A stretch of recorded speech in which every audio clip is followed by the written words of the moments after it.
मार्केटवाला bread pakoda एवढा tasty कसा असतो हे मला तेव्हा समजले जेव्हा मी तो अशा प्रकारे बनवला. चला तर मग सुरुवात करूया.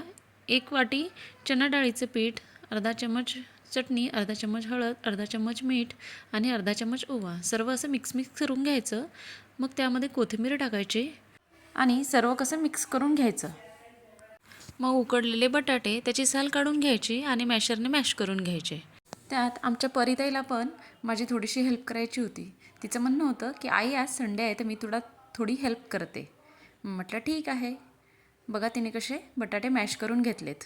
आता लगेच गॅस सुरू करायचा. मग कढईमध्ये 2-3 चम्मच तेल घालायचं. मी सांगते त्याप्रमाणे कराल ना तर एकदम छान ब्रेड पकोडा बनेल तुमचा. तेल गरम झालं की त्यामध्ये घालायचं 1 चम्मच जिरं, 1 चम्मच मोहरी, बारीक चिरलेला कांदा, 1 चम्मच सौंफ आणि सगळं मिक्स करून घ्यायचं.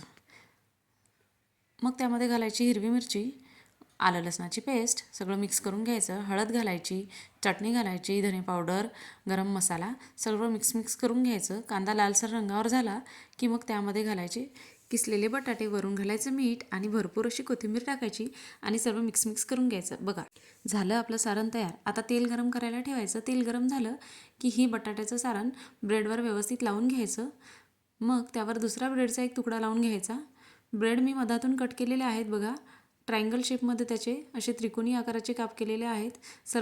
सर्व ब्रेडला व्यवस्थित बटाट्याचं सारण लावून घ्यायचं आणि भिजवलेल्या बेसनामध्ये असं आलटून पालटून असं कडकडीत गरम झालेल्या तेलामध्ये मस्त फ्राय करून घ्यायचं. बघा खूप इझी आहे ना, एवढं काय आहे त्यात. तुम्ही उगाच आपला कशाचा पण बाऊ करता. बघा मस्त कुरकुरीत फ्राय करून झालेला आहे. असं गरमागरम मस्त सॉसबरोबर हिरवी मिरची, कांदा बिंदा टाकून सर्व करायचं.